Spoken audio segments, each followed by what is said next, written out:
I press it because I've had a few where I just didn't have the settings right and got all messed up, and so I was like, let's hope I have the settings right. Yeah. All right. How's your week been? Anything interesting happen? My week is pretty interesting. I don't know. I think I told you I was traveling, and so I was in Israel for a few weeks. Oh And wow. so we had some fireworks. We had a very explosive time in Israel. I mean, I have a lot of family in Israel. I have a few children in Israel, and so we had a good family time. But it was, despite the troubles and tribulations and the missiles and the sirens and all of the conflict, we were able to have a good time. We ended up staying longer because the airport was closed because of the missiles coming from Gaza. So we ended up staying a little bit longer. So I just got back a few days ago. But I'm teaching in the summer at Bellarmine online. So I started an intro philosophy course this past week. So I've been pretty busy. Is Bellarmine a school in Israel? No, no, Bellarmine is here in Louisville, Gotcha. right? Yeah. So I'm just saying that I started a summer session this week just as I got back. Oh, cool. So, to give my little introduction, Dr. Josh, thank you for coming on my show and taking the time to have a conversation with me. Would you mind telling us a little bit about yourself before we get started?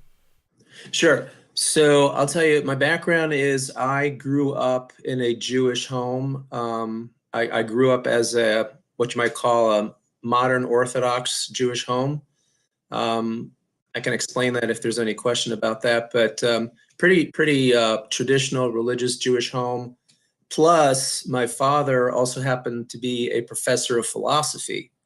My father, who passed away just this past year, Martin Golding, he was a professor for a long time at Columbia and Duke University, and his specialty was actually philosophy of law. So he was pretty well known in philosophy of law. Anyway, I had a traditional, Jewish education, went to Jewish day schools, but I also had a relatively early introduction to philosophy when I was in high school. So I got very interested in philosophy. And when I was in high school and I went to Columbia University for college, majored in philosophy. And I also continued my Jewish studies and wrestled a lot with doubt, with philosophical issues, questions about faith, God, evil, why believe in God? Should I believe in God? Went through a lot of periods of doubt and belief. And eventually, I continued on in graduate school and got very interested in other things in philosophy of religion, and in particular, Pascal's wager, which I think I know you want to talk a little bit about. And I ended up writing, well, if I could just show this book that I wrote. Okay, this book, Rationality and Religious Theism, this was published in 2003. I had a fellowship at Notre Dame University, and I wrote this book. This is kind of like it's a critique, but also a sort of attempt to give a revised version of Pascal's wager. And then later on, you asked me to introduce myself. So this book called The Conversation, this is a rather large book. It's over 400 pages. This book is a sort of philosophical novel. It's about a college who spends 4 years in college, and through the course of the 4 years explores various issues, problems, questions having to do with character is Jewish, but not from a very strong Jewish background, but explores. It's a way of sort of exploring through, in a philosophical novel form, many of the issues that someone who's a college student, more or less, interested in religion and questions about God might explore. And then most recently, this is the most recent book I have is called The Jewish Spiritual Path, The Way of the Name. And in this, I try to sort of give a philosophically, I would like to say a philosophically sophisticated version of the Jewish spiritual path according to traditional Jewish teachings, and also incorporating some ideas from the Kabbalah, which is the Jewish mystical tradition. I don't know if Tom, how familiar you are perhaps with that or not, but in any event, this is my most recent book. So I've written several articles having to do with questions of faith and commitment, and written several different articles on Pascal's wager. Some very critical, some more kind of defending the wager approach. And I've written a few other things in Jewish philosophy, but yeah, that's, as I said, I went through periods of doubt, especially when I was younger, and I still have some degree of doubt, but I consider myself to be a devout religious believer, particularly in traditional Judaism. Cool. And I So live in Louisville, Kentucky. I teach philosophy. I've been at Bellarmine for 30 years. awesome. So, and I have a beautiful family, wife and kids, and now I have a grandkid. So that's me. Exciting. Busy life. Have a grandkid, new grandkids for sure. So I'm an atheist, by which I mean I believe that naturalism best explains all the different evidences that we see, and so I don't think that any of them actually indicate a God. Uh, Pascal's wager specifically, I don't understand how Pascal's wager could be evidence for God because I don't see any difference in probability between the belief, if you believe in a God, going to heaven versus not believing in a God. That counter belief seems to have equal probability to get you into heaven. So I don't see how belief in a God would actually tip the scales in the favor of a God. Could you explain more about your position on Pascal's wager? Yeah. Okay. So I think that's a very good criticism of Pascal's wager as such.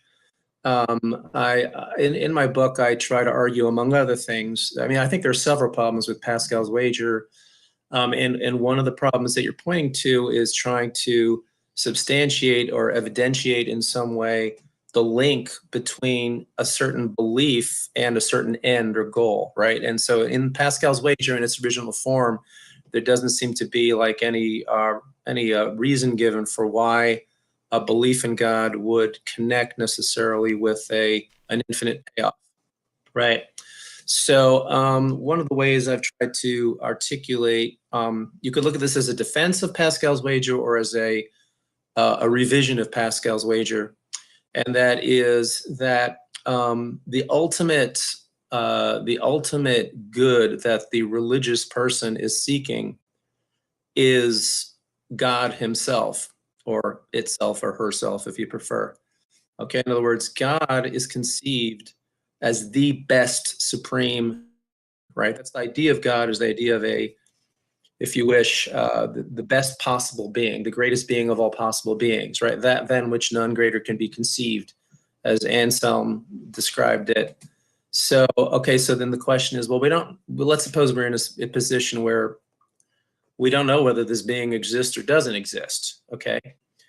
But this is the best possible being, all right?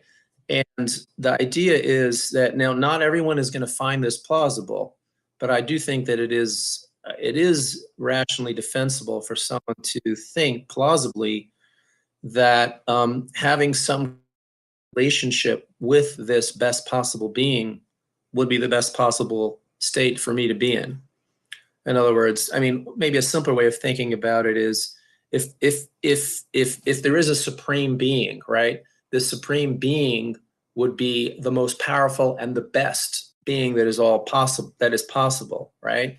And so therefore, if that infinite, essentially God is the infinite good, right?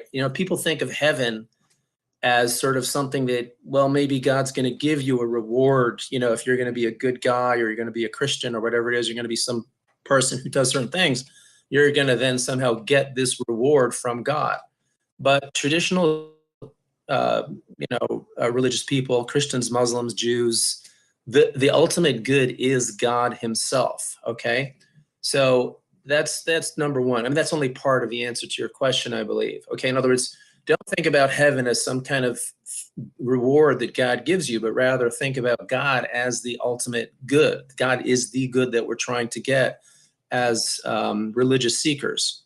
Okay, now the next step I would say is that the way I try to work out a revision, if you will, of Pascal's wager is to argue that it is eminently rational or at least rationally defensible for someone to pursue the greatest possible good, even in the face of doubt about whether that good is actually attainable at all. Okay, because to pursue it, to pursue that good. Okay, now how are we going to pursue that ultimate good? Well, that's going to depend on, you know, your conception of the best possible being. And traditionally, of course, God is conceived as as a being who is both loving and who is a morally, if you will, superior being. I mean, there might be some problems with that. The idea is that, as I work out in my book, that it's Pascal's wager. He tries to justify a belief in God, right? And my approach is to say, let's not try to justify a belief in God using this pragmatic approach. Let's try to justify the pursuit of a relationship with this best possible being. And I think that that is reasonable, all right? Now, if you're going to pursue some being or pursue a relationship with a being that you're not sure whether it exists or not, you're going to have to make what I call a pragmatic assumption. Okay, pragmatic assumption is, I think we make pragmatic assumptions all the time in life. We don't necessarily know, or maybe we might have very little confidence that a certain state of affairs is true, but we assume it because there's some kind of great value that we conceive of being at stake if that state of affairs turns out to be true. And it makes sense. It's rational to pursue certain ends if they are understood as very valuable, even in the face of doubt about whether we're. Okay, so now you still might, I'm going on and on too long here. You probably want to jump in here and ask a bunch of questions, but a little more piece to finish this off is that if we conceive of God as a supreme being, and we conceive of God as something like a person, which is what monotheism does, right? Monotheism conceives of God along the line. I mean, as the Bible says, if you don't mind, if I quote the Bible here, that it's just for the sake of, you know, what the concept of God is. God, the human being is created in the image of God, right? So traditional think of God as a being who is in some way like a person. And so the best possible relationship with God would be something like an interpersonal relationship with God. All right. So the bottom line is to sort of summarize what I've been saying is that it may not be rational to believe, just belief alone is not necessarily going to make it more likely that you gain this relationship with God, but it's the pursuit of the relationship with God. I'm going to try to do as a devout person. I'll speak somewhat personally, if you don't mind. You know, I'm going to try to pursue that relationship as hard as I can, even in the face of doubt. And that means meditating. That means engaging in prayer. That means trying to do what I think is the most likely, trying to do those actions that I think are the most likely ones of all available options to get to that end, to get to that goal. And that goal might not take place in this world. It might take place in the next world. Conceivably, I think that someone who engages in the spiritual path is looking for a relationship with God in this world. And people who do that find it incredibly rich and meaningful. And that's already, I think, what I wanted to say was, and maybe I'm saying too much. I should let you talk. But I'll say one more thing and then I'll be quiet and let you speak. That I think ultimately a pragmatic argument needs to be combined with some kind of a spiritual experience argument. I know you've talked maybe about this in some of your other interviews with other professors or other religious folks, thinkers, right? That I think that the pragmatic argument that I'm endorsing ultimately really needs some kind of a experiential element to make it really work. So the pragmatic argument sort of gets you on the path. It makes sense to a relationship with God, even if you're in doubt. And then once you start undergoing a religious path, you find maybe you don't. You know, some people start becoming religious and they don't feel anything. They can't, you know, it doesn't turn them on, if you so to speak. And then they give it up. And in a way, I'd say that, well, you know, that's what they've decided, that makes sense for them. But for someone who pursues the religious path and finds it to be enriching and deep and makes valuable and meaningful, it's a very powerful reason for continuing, even in the face of doubt about, well, maybe God doesn't really exist after all, so I'm wasting my time. So, Sorry I've gone on for so long. Oh no, it's perfectly fine. So, how would you rephrase, like in a premise conclusion kind of a format, Pascal's wager in what you're trying to argue for? Because it seems like Pascal's wager is saying, here's a reason to believe in a God, even if you have no evidence. Whereas it seems yours is more, here's a reason to do actions that you think would lead to getting the reward in heaven, whether or not there's or what you believe a God to be, whether or Right. not you know it. Yeah, I would say this. Yeah, I think you're on the right track there. Understanding it's like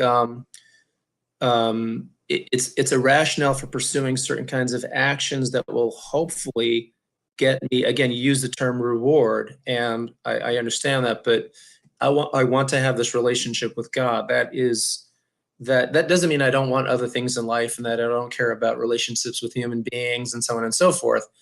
But the claim here is that it makes sense. It's rational for me to pursue this end, and I do believe maybe this is a better way, that there is a rational way of distinguishing which actions are more likely versus which actions are less likely to get me into the best possible relationship with the best possible being as I understand that being.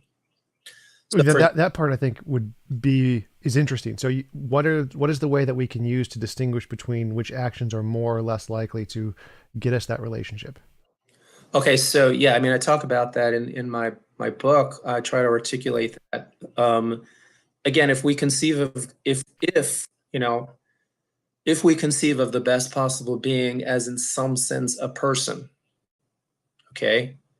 Now it may that could be a whole nother like discussion. What do you mean? Well, how is God a person? What does that mean, right? But let's just take for granted the notion that in some sense the best possible being is some kind of a supreme rational agent. Okay, so that means that being is intelligent, right? That means that being has some kind of has agency, right? That means that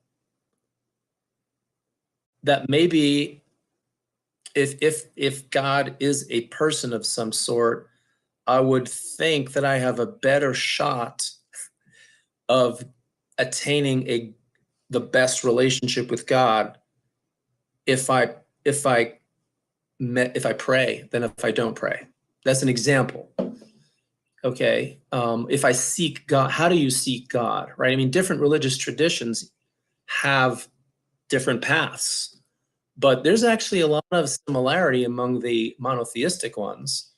Like if you take Christianity, Islam, and Judaism, and I'm not saying there aren't other forms of monotheism, but they all endorse prayer, and they all endorse, generally speaking, they endorse being a good human being, right? I mean, I think that makes sense. If I'm going to have a relationship with the best possible being, then I can't be going around doing nasty, evil things. So I got to live a moral life. I mean, living a moral life might be valuable in and of itself. I actually, you know, this is a bit of a tangent. There's some people who think, and I disagree with this, but there are some religious people who think that if God doesn't exist, then everything is kind of meaningless, that there's no meaning in life. I'm sure you've come across this view, right? Sure. That if God doesn't exist, basically as Dostoevsky said in one of his books, or was a character, if there is no God, then everything is permitted. I don't think that that's true. I think that even if I were to come to the conclusion that God, as I understand, does not exist, I would not say that therefore life becomes meaningless, or I just kind of do whatever the hell I want to do. There's no such thing as doing the right thing. I mean, I don't know what your views are about morality and such. If you're a subjectivist or a hedonist, I don't know. Yeah, I'm a moral realist. I have an objective model of morality You also. are. You are. Okay. So good. So then we agree on something there.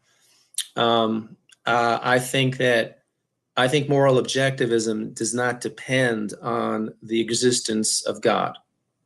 However, I think that life is meaningful, or can be meaningful, very meaningful, even without a God. I think that if there is a God, then life can be very extraordinarily meaningful. Whereas if there's no God, then that's not available, and life can't be quite as meaningful as it would be if there is a God. I'm sorry, I forgot, I lost the train of thought here about how we got onto that. But Yeah, what yeah, sure. basically, okay, just going back to the train of thought, I just one more sentence that I think that there is a rational way to determine. So living a moral life, that's what I was saying. Being a decent human being, being a good person. Now, I think that if God is a person, one would expect that not only can God hear prayer, but also God can speak, God can communicate. So one would be inclined to look around and see if there's any reports of revelation about what God has said. Now, I know there's a lot of skeptical problems about how do you determine whether a revelation is or is not, really genuinely coming from God. But Judaism is certainly a major candidate, especially for someone who's brought up as a religious Jew, or someone who is a Jewish person. There's a very strong candidate out there for if God has revealed himself, this looks like it might be a good candidate for what that would look like. Now, that doesn't prove that it's true. It doesn't even prove that it's more likely than not likely to be true. But if I'm looking for a relationship with the best possible being, and I conceive of God as a person and intelligent and capable of in some way communicating in words, well, we've been around here for, I don't know how many years, human beings. One would think that by now God would have, if God does exist, God would have communicated with somebody. And well, there's a tradition of revelation. So to me, that's a candidate. Now, I might be wrong. Maybe Christianity is another candidate. Islam's another candidate.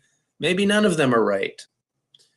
But so to speak, going back to Pascal's wager a little bit, is I'm going to bet on the best horse that I can find. Yeah, so we just got a super chat from Raw Nakedness. Isn't your definition of good a tautology there? So it seems like this is the same direction I was going to be going in, is that Okay. if you have a preconception about what you assume God to be like, well, then obviously you should do the things that you think would be like that God. So like if I thought God was nature, I should take care of nature. If I thought God was a potato, I should do potato farming. Right. So doesn't the fact... Do you think do you think the best possible being is a potato?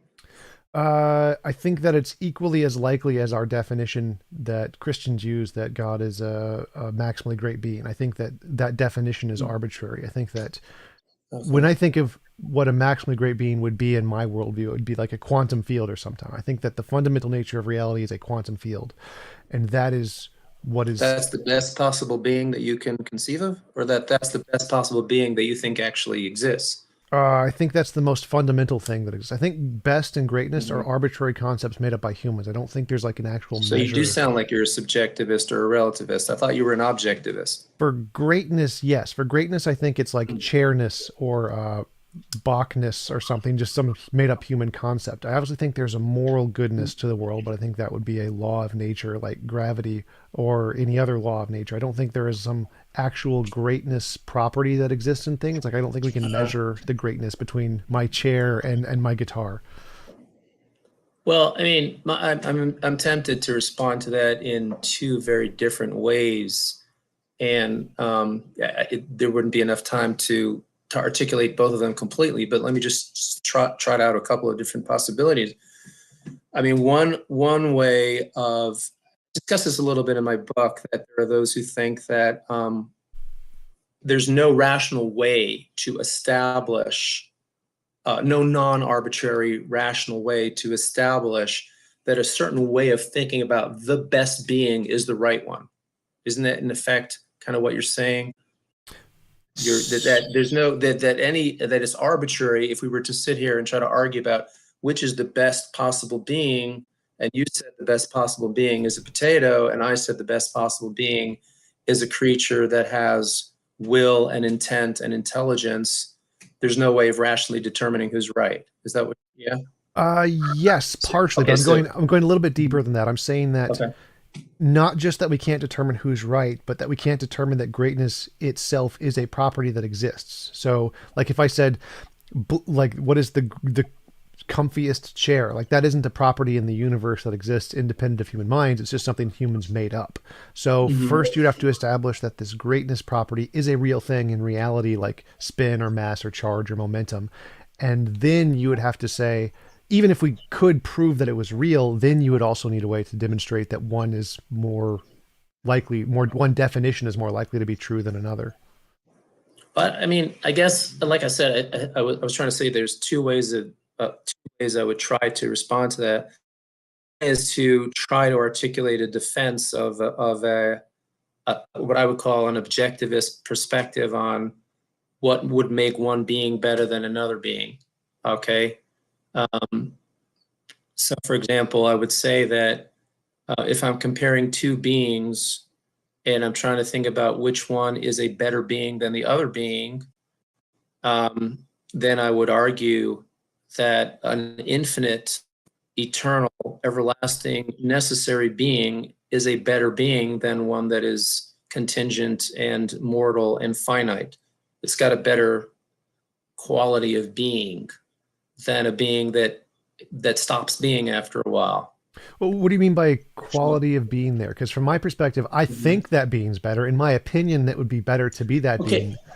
Well, mm-hmm. But my opinion isn't a quality of the universe. It's not like there's Well, mass that I can determine that or, exists independently of my opinion there. It's just my opinion. So obviously I would agree with you. I think I would prefer to be this kind of ultimate being, but that doesn't mean that that beingness itself is a thing that exists. I guess I don't think that really matters to the argument then. I guess that flips me over to my other approach is to say, let's just be subjectivists, or maybe that's not the right term for your view about this, but if I think, let's suppose I just happen to think that, let me try to this. If I Let's suppose I happen to think that human beings are better to have a relationship with than cockroaches. Something I happen to believe is true. Okay, I mean, I'm not against cockroaches. I don't have, the desire to go around killing cockroaches, but I would rather spend, an afternoon with a human being, having a conversation, maybe making love, perhaps, or something like that, having a drink, having this wonderful conversation, than, let's say, having a relationship with a cockroach, playing around with a cockroach. I mean, let's suppose we just say, well, that's just your opinion. You feel like that. Maybe somebody else would rather spend their afternoon with a cockroach than a human being. Well, I would rather spend my life, or I would rather have a relationship with a human being than a cockroach. Now, let's suppose I can't establish rationally that humans are actually objectively superior to cockroaches. I actually think there is a way of doing that, but I'm not going to try to do that now, because I think that's hard to do and very complicated. But okay, let's suppose I'm just I'm such subjectivist about thinking that I'd rather have a relationship with a cockroach than a I'm sorry, backwards. Relationship with a human being than a cockroach. Okay, actually, it might depend on the human being, because for some human beings, I'd rather stick with the cockroach. But okay, so now let's say I think to myself, okay, let's suppose I'm in some place where There's no all the only thing around me are cockroaches. There's no human beings. And I get some kind of vague, evidence, some kind of very scanty evidence that there actually is a human being out there somewhere. Let's say I'm on a deserted island, and I find there's some scanty evidence that maybe there's another human being somewhere on this island. And I say to myself, well, I just value that so much. It makes sense for me to try to link up with this other human.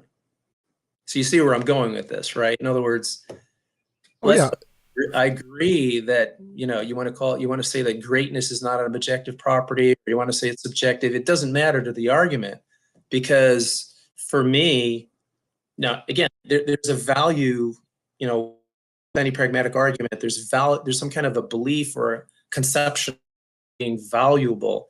And there's a big argument in philosophy about whether values can be rationally substantiated, right? Or whether they're subjective, or whether they're concocted.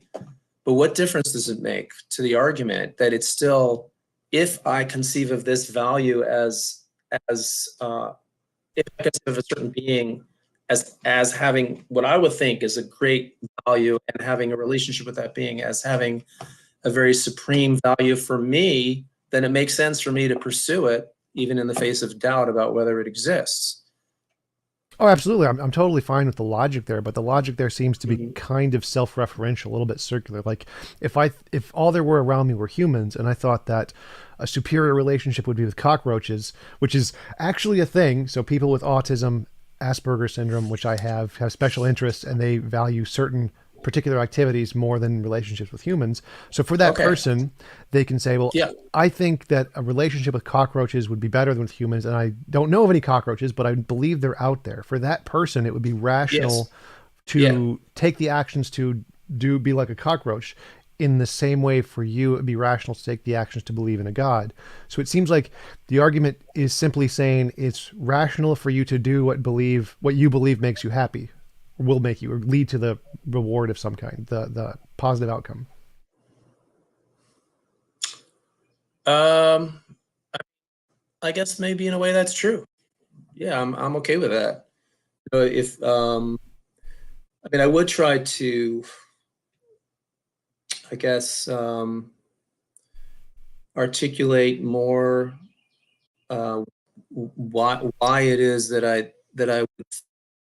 it makes sense to think of the best possible being as having a certain set of qualities, eternity, infinity, being eternal, infinite, all powerful,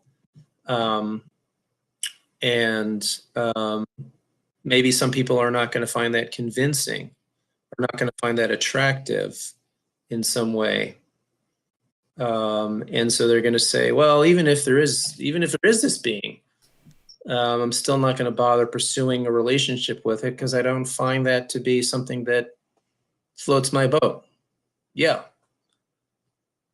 So I guess I'm not sure I really disagree with what you're saying. I guess I don't see it as a flaw. I see it as that's the way it is. Well, the flaw, I would say, is that because it's self-referential, it's essentially saying it's rational for you to do what you already believe, regardless of whether or not the truth of what you actually believe is taken into account. So like if okay. Yeah. I'm sorry. I'm interrupting. Go ahead. That's fine. So yeah, the point is that in any circular argument, the same circular argument can be applied to any perspective or worldview, and say it's justified based off whatever you happen to insert noun into that worldview. Okay, I guess I think that's a little bit unfair to the argument. I mean, there are some people who would say that all arguments ultimately in some way are circular, especially if they're about such, profound things. It's hard to, in a way, when you're trying to justify a worldview, how do you justify a worldview without in some way coming around to using premises from the worldview itself? But I think that I guess what I would want to say is, I think that there are a lot of people out there, and you may not be one of them, but I think there are a lot of people out there who do conceive of God as monotheism does, and who do conceive of a certain kind of relationship with that God as being an ultimately like supreme best possible state, but they don't put the steps together, and therefore they end up saying is, well, but I don't think there's evidence for that kind of God, so therefore I'm giving it up. And so they would be engaged in some kind of form of irrationality, wouldn't they? According to me, anyway. Uh, I think that ultimate commitments, our ultimate values, you might say, are ultimately very, very hard to justify for anyone. So I guess I'm not seeing the I'm not seeing either. I'm not seeing the circularity, or I'm not seeing why that particular circularity is pernicious. Yeah, you can make the argument that any philosophical, just deductive argument would be circular in some sense. But I think this one is more of the viciously circular type because it's just saying essentially that you're justified in acting upon the things you already believe. But it doesn't give a justification for if your beliefs happen to be true or not. So I think that in order to make it a non-viciously circular argument, you need to say it's justified or rational to act on your beliefs if those beliefs you have some reason to believe they correspond to reality. Like, for example, if I just came up with the belief the cockroach God is real, and I just or I shook a magic 8-ball like a dice or whatever, and it just came up with the idea the cockroach God is real, even if I believed that, and because I believed it, it would therefore be rational to act in accordance with my beliefs, that doesn't mean the belief itself is rational. So I think that for it to be rational to act on the beliefs, you would first have to demonstrate the belief itself is rational, because if you came to that belief from an irrational or unjustified way, then even though logically you could say that because you believe this, it may be rational to follow the tenets of the beliefs, it would be irrational because you came to those beliefs themselves in an irrational way. Right. Well, I guess what you're asking for is for me to try to go back to that other approach that I tried to articulate first, which I think is harder to do. I grant that there is some way of that the conception of that there is a rational way to determine what a best possible being would be like. That's not an arbitrary endeavor or process. Oh yeah, that's definitely a part of it. But my question here is that it seems all your argument is doing is it's taking the beliefs you already hold and then just saying it's rational to act in accordance with those beliefs. Whereas I would think that is a conditional statement. It's only rational to act in accordance with these beliefs if those beliefs have some kind of justification. Whereas your argument doesn't seem to add that caveat. It just says it is always rational to act in accordance with your beliefs without any consideration to the previous acquiring of those beliefs. And so it seems because your argument only considers the rationality to act in accordance with your beliefs, that seems to be viciously circular because if you came to those beliefs in an irrational way, your argument still holds. I guess I think that the beliefs upon which this argument depend are rationally defensible. They may not be beliefs that I could, give a rationally knockdown, drag out argument for. I think it is rational to think that generally speaking, that a person is better than a non-person as a being. Right. Maybe you disagree with I that. just want to jump in for a minute. I'm totally fine with that. But my objection to your argument is that if someone had an irrational belief, could they use your argument to justify in acting in accordance with their irrational belief? And it seems like from the definition you gave, like, yes, they could, because the only part of your argument is that it's rational to act in accordance with your beliefs. And since that is the full structure of your argument and it doesn't include any caveat about whether or not it requires the beliefs themselves to be rational, then someone with an irrational belief could use your argument to justify their irrational behavior. And that, I think, is the problem with your argument, that it seems to me, because it's circular.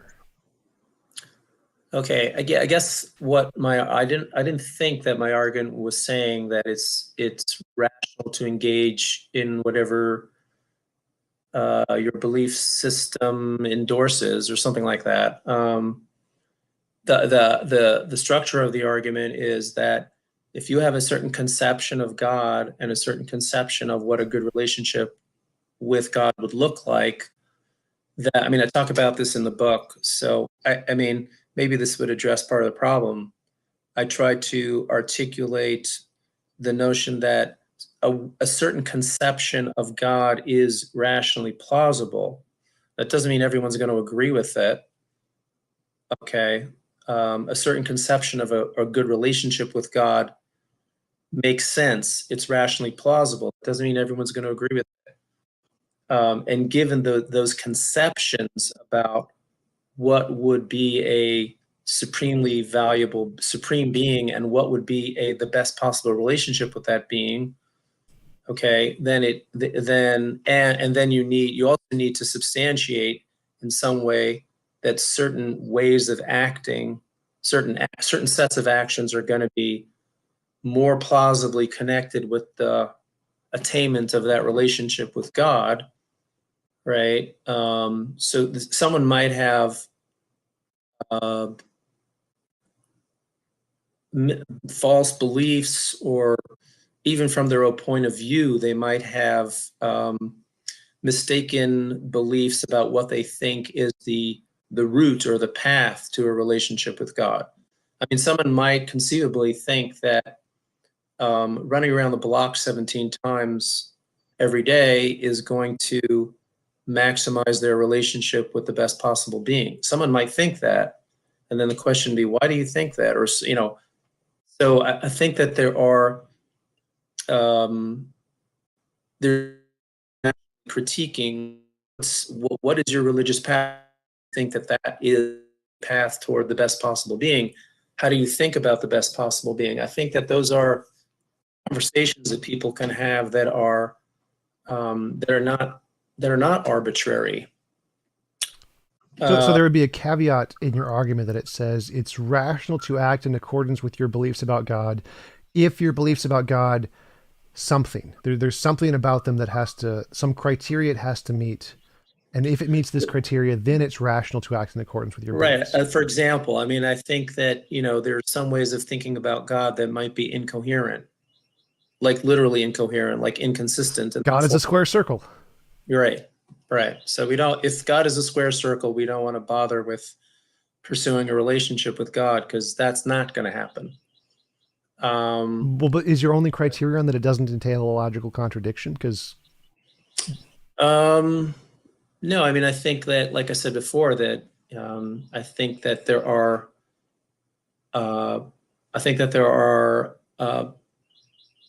rational ways of trying to support one way of thinking about God versus another way.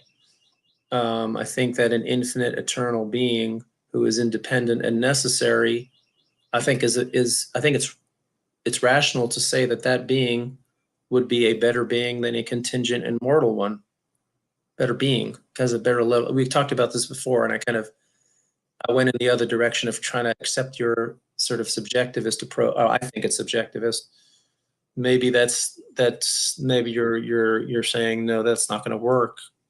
Yeah, but that's totally correct. Mm-hmm. So I would take a subjectivist approach to the greatness property, not the moral property. The morality, I think, is fine, but greatness, I think, is not. Greatness, I think, is purely subjective, made up by humans.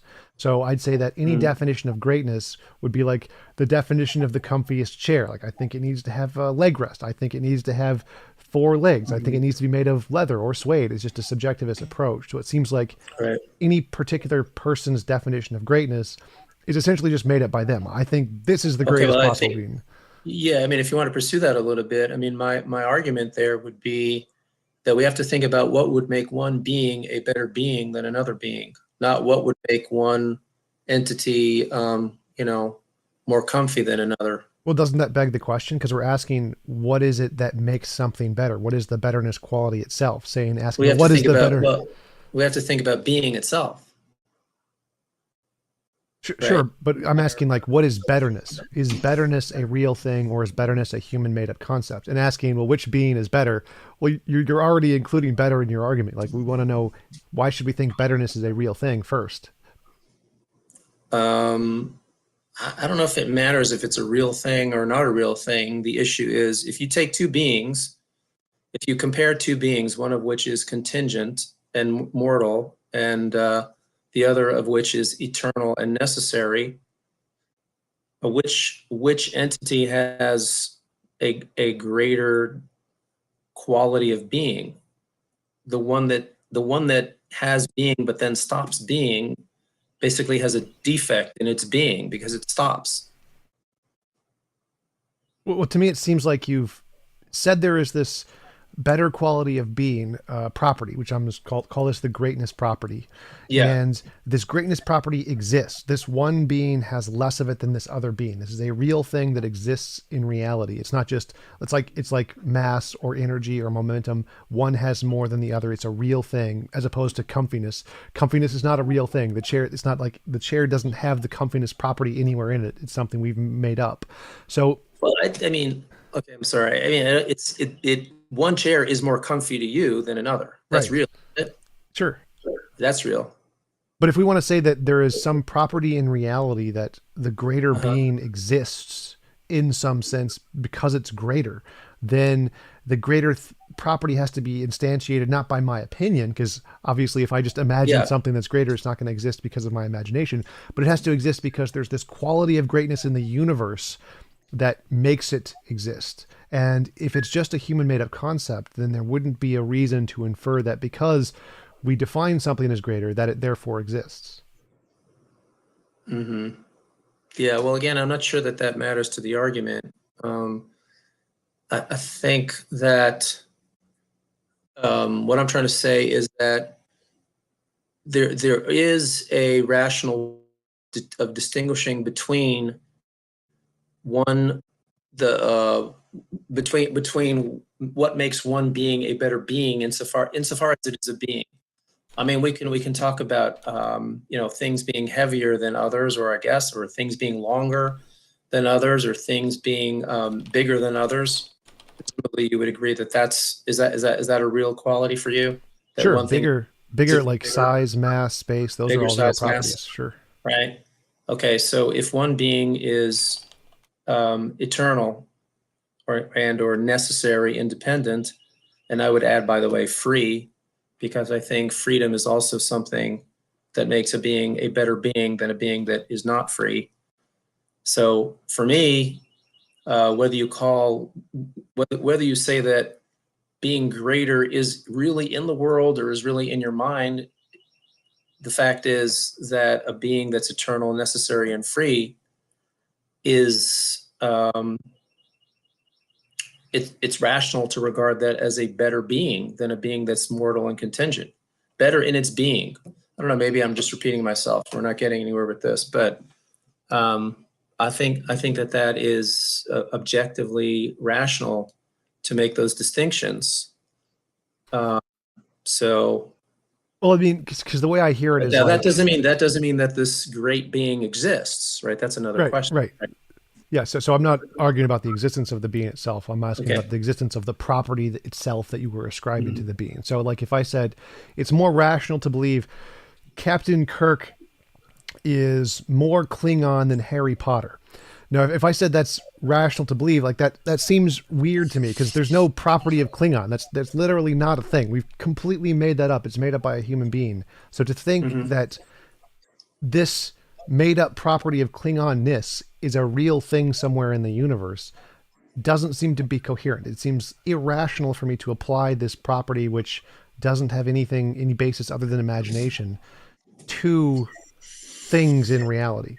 It seems like until we can demonstrate there is such a property, then we can't just ascribe it to things and say it's rational to believe that this thing has this property. So when we're talking about greatness or greaterness of being of some kind, for it to be objectively greater, there has to be some kind of objective greatness property. And if there's not, then it's no different from saying Harry Potter is the better wizard. There's no such thing as a property of wizard. So it doesn't make any sense to say anything has that property. I don't know. I guess I'm not sure what to say. I mean, I'm not sure I agree with you there. That it wouldn't make sense in some way to say that. Well, yeah, I mean, we know that Harry Potter and these other figures, the Klingons, they're fictional characters, which brings up a whole nother, I think, Right. We can like say you are the topic. better wizard. You are the better wizard than me, or you are more Klingon than me. The properties of Klingon and wizard, as they are made up properties, doesn't seem to be rational to hold the position that you are a better Klingon or a better wizard than me, because we don't actually have any way to establish those are real properties. So it seems irrational to conclude you are a better Klingon, because we haven't shown, there's no rational reason to conclude Klingonness is real. I don't know. I'd have to think about that. That's fine. So we had a super chat from Dustin. He asks, would Yes. a perfect being create imperfect beings like humans, and would that contradict his perfectness? Okay. I mean, that's a good theological question that, I think the traditional monotheists would say that a perfect being, I mean, I think that traditional monotheistic theology would say that God is perfect, right? So God cannot, even there's certain things God can't do, right? I mean, there's a debate about that, but most Western theologians would agree that there are certain things that God can't do. And one of the things God can't do is create a being that is just like himself. God is necessary and eternal, and in that sense, that's part of God's perfection. And so therefore unfortunately, God is bound by his own perfection. He can't create anything other than something that is in some way imperfect. But rather than create nothing at all, he can create things that are imperfect.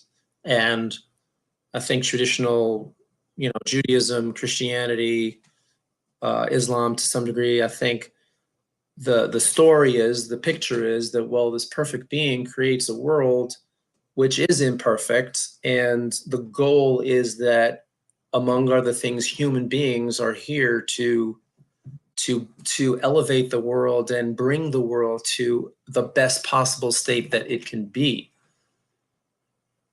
So it's going to be as perfect as it can be. Traditional Judaism says that there will come a day when the world has reached a sort of more complete, full state, but it's still not going to be identical with God himself. I guess that makes sense. Yeah. So like, God, if God himself is perfect and he's just giving properties to other things that aren't him, he's just some combination of other things. I guess that would make sense if you define God as perfect and he's not making himself. Everything is then therefore imperfect. Right. It would seem so. Yeah. So, my last question was, Sure. if I said, is it rational for me to believe you are more Klingon than I am? And the answer would seem to be no. In order for it to be rational to believe that, we would first need to show Klingonness is a real thing. And so it seems to me the same kind of rationality would apply to believing God is the greatest possible being. Like, even if we grant God existed, to say God is greater than my chair or something, it would be equally as irrational to say God is the better Klingon than my chair, because Klingonness is a made up human property, as to say God is a greater being than my chair, unless we can show this greatness thing as a real property of some kind, unlike the Klingonness. Or would you disagree?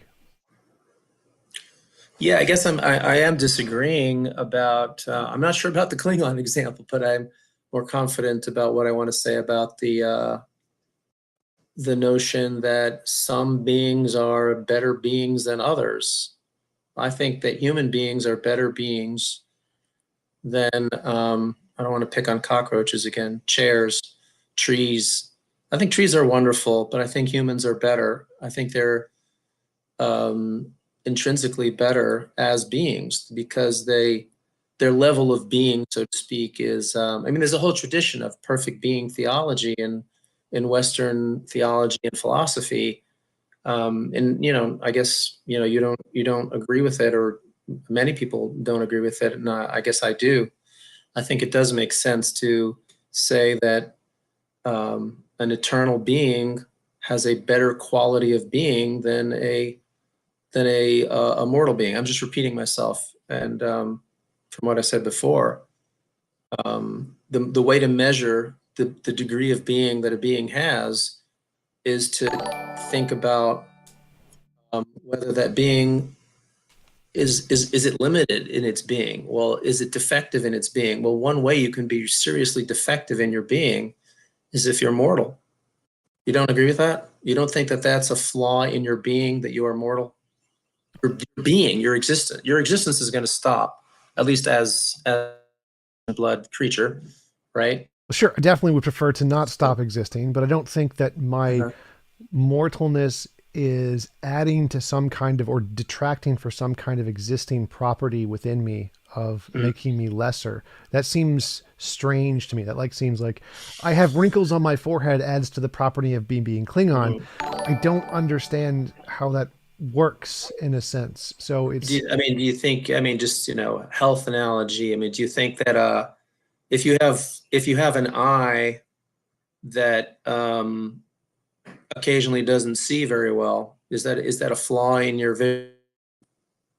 sure, yeah, because vision we can measure vision as a real thing. That's definitely a property, and it can definitely be influenced by physical harm for sure. So it's fair to say that someone who's blind has a defect in their vision relative to someone who is not blind, or someone who's partially blind.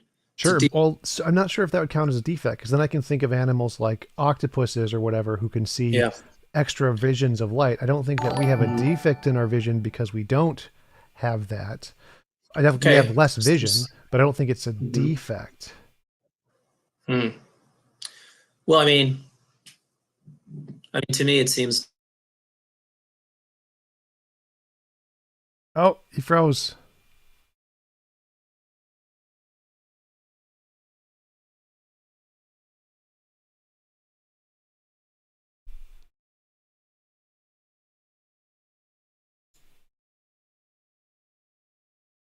No. So yeah, Charles did a super chat. Is God bound by his nature or separate from it? Is his nature and himself one?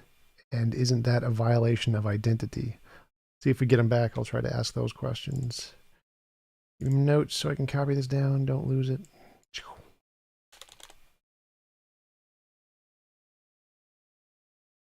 And then where was the other one? Why does Pat keep spamming? Can somebody mute Pat?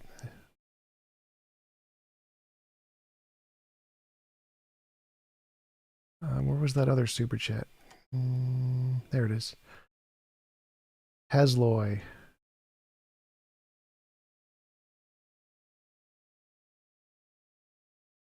Who decides what is perfect? If it's God, we only have his word for it. Why believe him? What if perfect is no thing at all? Exactly. Exactly, Halzoy. That is exactly the correct point.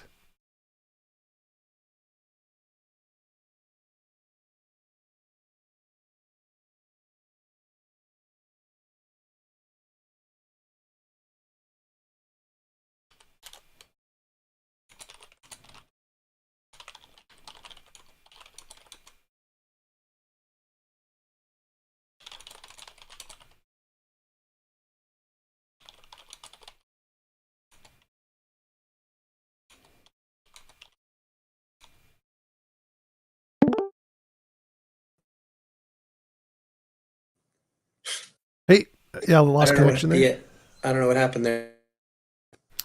Yeah, it seems. I think you lost connection a little bit. It happens. But But why that happened? We had a couple super chats come in for you while you Okay. were away. So Charles asked, "Is God bound by His nature or separate from it? Are His nature and Himself one? And isn't that a violation of identity?" Is God bound by his nature? I mean, I would say, in some sense, God is bound by his own nature. Yeah, I agree with that. What was the second question? Um, are His nature Is and Himself one? I guess so. I'm not sure what the question really is asking. Yeah, I Well, think so. And then, it's a reference to one of my arguments against uh, the Euthyphro dilemma. So the Euthyphro dilemma is uh, something good because God says it's good, or is it yeah, good yeah. for some other reason? And then someone says, "Oh, it's God's nature," and then I ask, is God determined by His nature, or does God choose His nature? And if He's determined by His nature, then His choice has no impact on morality. Therefore, His choices, His conscious decisions, and His nature, or His choices have to be determined by His nature.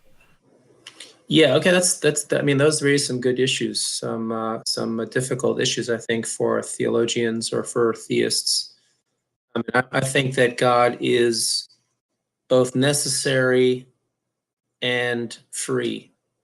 So that there's a certain aspect of God's nature that is necessary and fixed, and yet at the same time, God is a free agent. Now that may sound, I don't think that's a contradiction. I think that you might say it's kind of paradoxical that God is both necessary and free.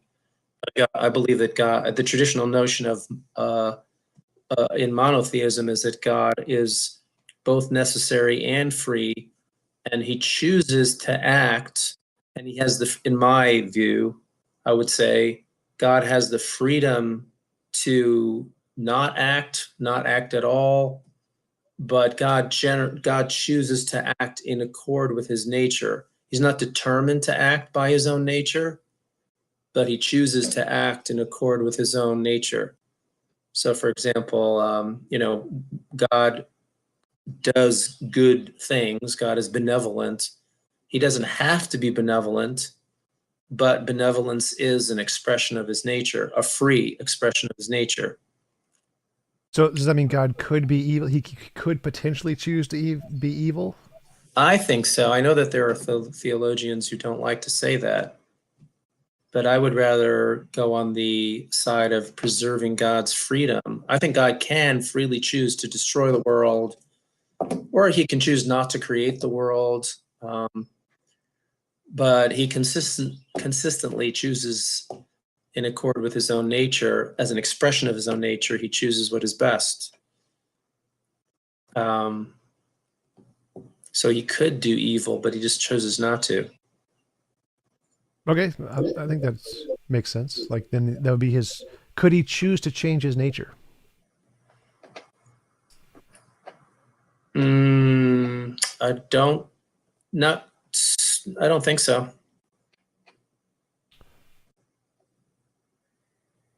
Is that a contradiction with his freedom, his total freedom? Well, his freedom is limited. I think theists have to accept that. He can't do whatever the hell. I mean, he can't create round squares. He can't commit suicide completely. I say completely because of my Christian friends who, in some way, think that somehow God died. I don't know. I'm not a Christian, so I'm not going to try to. And I'm sorry if I seem to be flippant about that. But when we speak about God being born and dying, and so that's you'd have to ask a Christian about how to understand that. But I don't think God can destroy himself. I don't think he wants to destroy himself. If I were God, I wouldn't want to. But I don't think he can, even if he wanted to. That's an interesting position. I have not thought about that before. Definitely have to ask some more theists about their position. Can God destroy himself if he wanted to? That's an interesting topic. So another super chat came in from Halzoy. On being perfect, who decides what is perfect? If it's God, we only have his word for it. Why believe him if perfect is nothing at all? Well, that reminds me a little bit of our conversation we just had a few minutes ago. I mean, I do think that there is a rational non-arbitrary way, at least as far as I'm concerned, to distinguish between what are the, one way of speaking about it is saying what are the God traits? What kind of traits? What are the, if you had to make a list of traits or properties that you think a perfect being would have, what would get on that list? And is there any way of only supporting one list as another list? Right. That's, I think we've spent some time talking about that. Yeah, And yeah. I actually wanted to. Could you give me that methodology? Like, for me, it just seems like the methodology you talked about is which would you imagine is greater. But is there like a more rigorous definition of what the methodology is to establish which criteria would fit this definition? I mean, I tried to articulate it. It seems like you either disagree or find some flaw, and I respect your opinion on it. It's you have to think about being.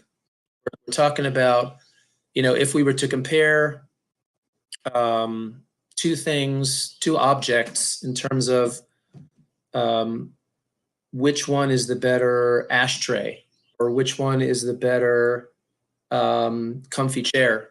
Then if that was our standard, then we would say, okay, well, the thing that has some solidity to it is going to be the better ashtray than the thing that just is made out of, paper, right? So the question should be, when we're thinking about God or a perfect being, we have to reflect on being itself. And I think when we do that, we can make rational judgments about what makes one being have a better degree of being than another being. God, I think going back to your questioner's question, yeah, it's not just God telling us this is the best, this is right, this is the best, and that's why we think it's the best.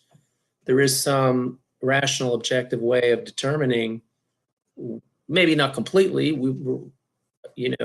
I think that as a religious believer and as someone who believes in the Torah and the divine revelation, there are certain things that God knows about what is best that we don't know. Okay, but in terms of our conception of what makes one being a better being than another being, I think that, like I said, eternality, freedom, those would be on my list, and I don't think that that's arbitrary. Those would be on my God make God property list. So to use an example, like why would freedom be greater? Like if we compared karma Yeah. or just a field or a quantum field or a karma field of some kind that isn't conscious and said that's the greatest possible being, why would having freedom make one greater? Because I think, yeah, that's a good question. I think that the reason I think that freedom is a good making trait, so to speak. That's your question, right? Yeah. Okay. Um, I think that, well, part of it has to do with, I think that power, we haven't used that word yet, but I think that a creature, an entity that has power is a better being than an entity that lacks power, all things being equal, because I think that power is an expression of being. If you, that might be hard to articulate or explain. I think that power is an expression of being. What do you mean by power here? So like my Mhm. model is a quantum field has enough energy to create the universe and everything in it. That seems like power. So I think the power in Right. all of these would be the same. Oh, I think he froze again. Damn it.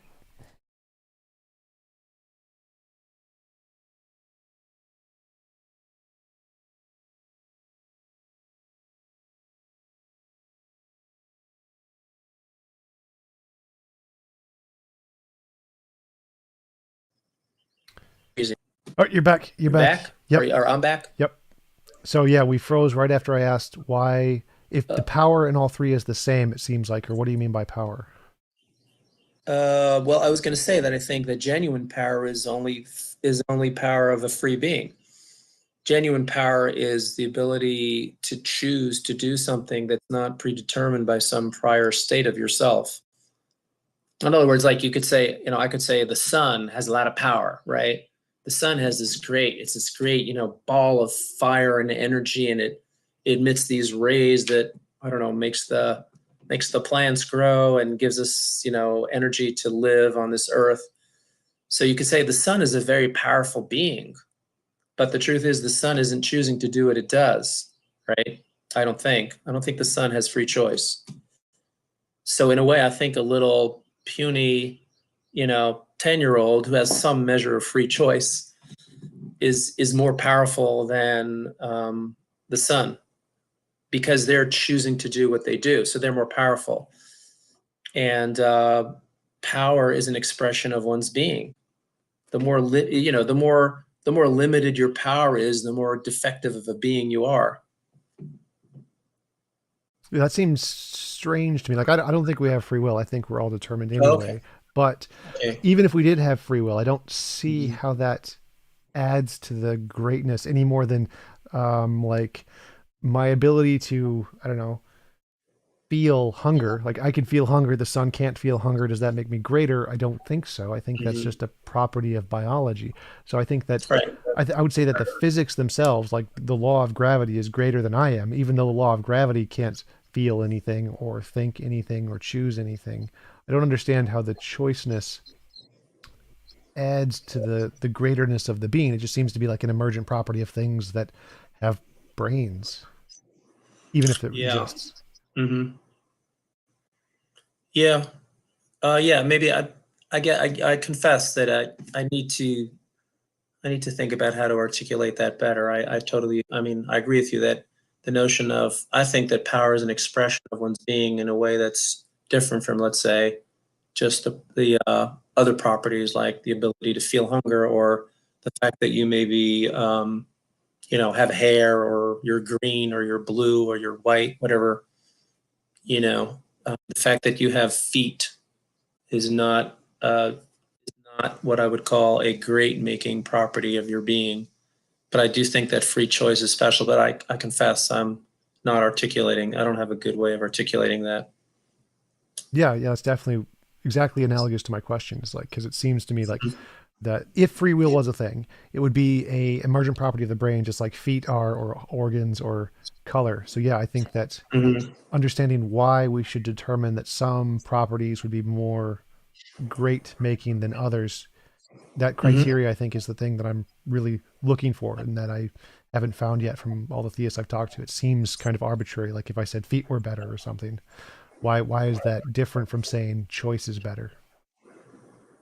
Yeah, I mean, maybe one way of articulating it would be to say that freedom is such a special thing, and obviously I do think you have free will, you have free choice, and I think that's what makes you special, as opposed to other things around. I think maybe it has to do with the fact that um, because if we do have free will, and I'm not going to try to argue that we do have free will, but just you working with the concept, an entity that has freedom um, is in some way. I don't know if this would apply to God actually. So, but just thinking about human beings, we have some kind of an ability to create, right? True creative power is only if we are free, right? I mean, does that make sense to you? I guess I'm just using another word, creation. So you're going to ask me to explain what's going on with creativity, but creative power means the ability to genuinely bring something into being that would not have been if you had not made it be, right? So the ability to create, the ability to do new things is a very, I think it's a special, it's a special power that's different from just like other properties that you might have, like having feet or being green. Through your creativity, you're able to actually do things, bring things into being that would not have been there before. Now, of course, if you don't have free will, you can still, like the sun, causes things to happen, but it's just emitting those rays, and it's not really responsible for doing what it does. So I guess maybe it's tied to responsibility, that which of course freedom traditionally, responsibility goes hand in hand with freedom. If you're not a free being, then you're not really responsible for your actions, right? But I confess I'm thinking out loud a bit here, about why I think that freedom is a very special power that makes genuine power is only genuine power if it's free, and that is what makes humans special and in comparison to other things around. And I think that God, who has a higher level of freedom, is greater in his being because he has freedom. But I confess I'm thinking out loud here. I don't have this worked out as well as I would like. Yeah, for sure. So my question is, or my thought process is that if there's something fundamental to reality, does that there can be things that emerge from different combinations of what that fundamental thing is, like a quantum field, and that quantum field could produce consciousness or freedom or justice or reliability or all of those different things, but none of those things seem to be entailed in the quantum field. So even if we have this new property that we're adding to humans or whatever, I don't see any contradiction of saying it's just an emergent thing, and that it's, while it's good, I grant that it's good to have these things. It doesn't seem to follow to infer that this new property that we have that's really nice would be something within the quantum field necessarily, or make the quantum field better to have this thing. Mm-hmm.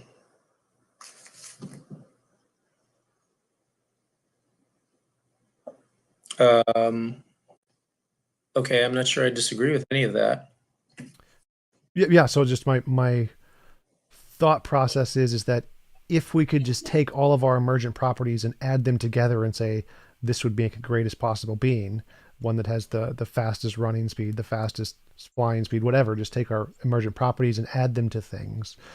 I don't know if that gives us a reason to believe that there is such a being, because we're just essentially taking properties that we have, which are a result of a long line of evolution or emergent properties or whatever, and then trying to infer that those anthropocentric properties are then within this fundamental thing. And I don't see a connection Mhm. between those two claims.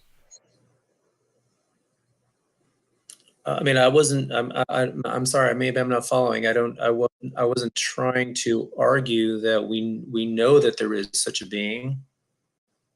Oh no, it's more that I was just trying to articulate the point that it makes sense to think of a being that has freedom as essentially a better being than a being that doesn't. yeah. So my question So, is um I think the quantum field is the greatest possible being. Now I think okay. us having freedom is good too, but if we Mhm. take our freedom and add it to the quantum field, does it become better now? Mm. And I'm thinking, no, I don't think that makes sense, because to have freedom, from Mhm. my sense, freedom is specifically one specific kind of a thing, which is a result of an emergent property of neurons in the brain. Essentially, it is a process created by the brain, like a foot. So adding a foot to the quantum field isn't going to make it any better. Adding a heart to the Mhm. quantum field isn't going to make it any better. Those things are emergent properties of other more fundamental things. And so the true greatness isn't this combination, but it's the thing that produces all the combinations. And to me, that seems to be like the quantum field. And so it doesn't need the Mhm. freedom to be great, Could I because ask you a question? sure. I mean, do you think that a being that is capable of love is better than a being that is not? Like, Um, right? I prefer it, yes. but I don't know if it's objectively better. I definitely prefer though beings capable of love. I don't know, but I don't think it's objectively better. Mm-hmm. Would you prefer to be, if you could, would you prefer to be in a relationship, a loving relationship with Sure. a, a being that is eternal and everlasting than not?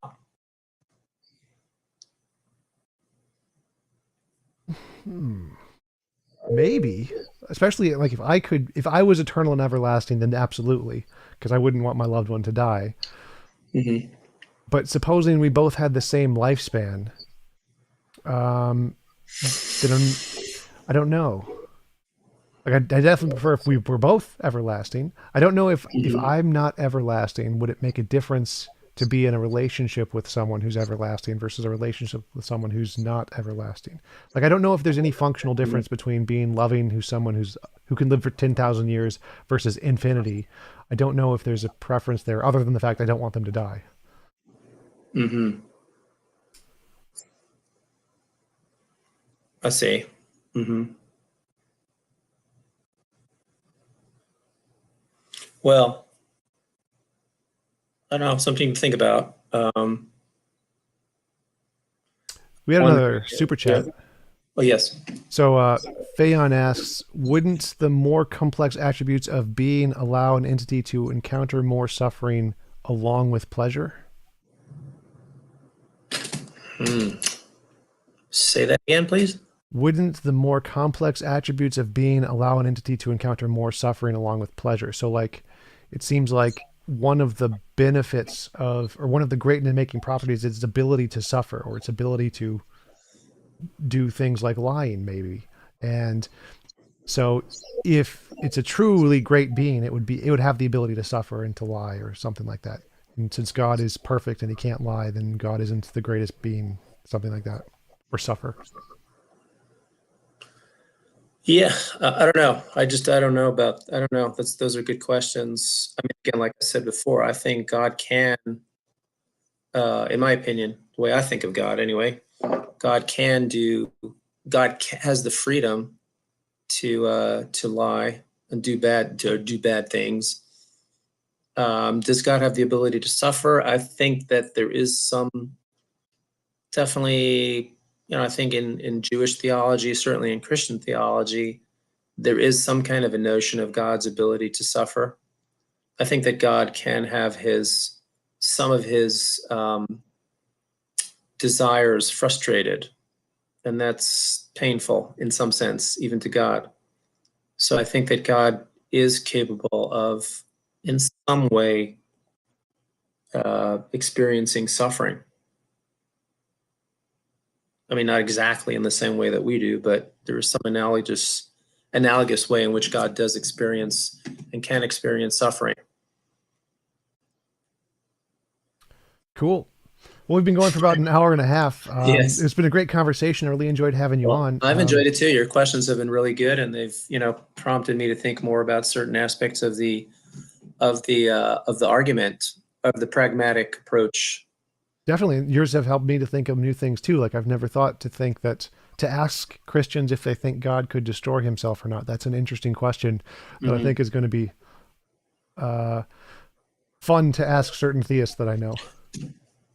Okay. Yeah. I mean, yeah. I think it was a good conversation. Absolutely. Thanks again for coming on. I really appreciate you taking the time to have a conversation with me. And if you want to mention your books or someplace people can find you in case they're interested to learn more about what you said.